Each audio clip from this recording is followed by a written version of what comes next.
A closer look now at the man selected by his peers as the new pope. His name is Cardinal Jorge Bergoglio. From now on, though, he will be known as Pope Francis I. He's taken the name of St. Francis of Assisi. Pope Francis served as Archbishop of Buenos Aires and has spent his whole life of service in Argentina. He's 76 years old and was appointed in 2001 by Pope John Paul II. Pope Francis has a number of firsts to his name, and aside from being the first one from the Americas and the first one to be named Francis, he is also the first Jesuit pope, the first non-European pope, and therefore the first pope from the Americas, where the bulk of the world's Catholics now live. Joining us now to talk more about the new pope, Dr. Stanley Hauerwas, professor of theological ethics at Duke Divinity School. Thank you so much for joining us. First question, are you surprised by the choice made for pope here?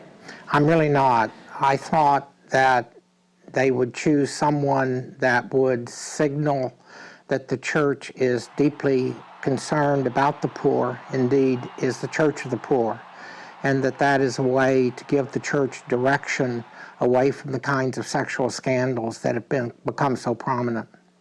Why is it so significant that he chose the name Francis? Well, first of all, he's a Jesuit, and Jesuits and Franciscans are not always friends.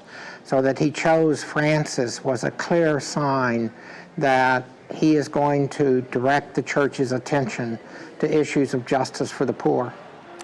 What could the selection of this pope mean for the church as it moves forward? I hope, I'm a Protestant, and I hope what it suggests is that as the papacy is the office of unity among Christians, and as Francis represented the disavowal of war, that indeed that Protestants and Catholics might discover a deep unity around the questions of violence. This has been a worldwide event today, and you were talking about Protestants, but so speak to the non-Catholics of the world. What should they take away from this day? I think it's remarkable to see a church submit to the witness of Jesus with all of its wealth, with all of its power. Nonetheless, has chosen a man of humility and simplicity to be its head. It's been so interesting to watch history unfold here. Dr. Hauerwas, thank you so much for joining us. You're very welcome. Thank you.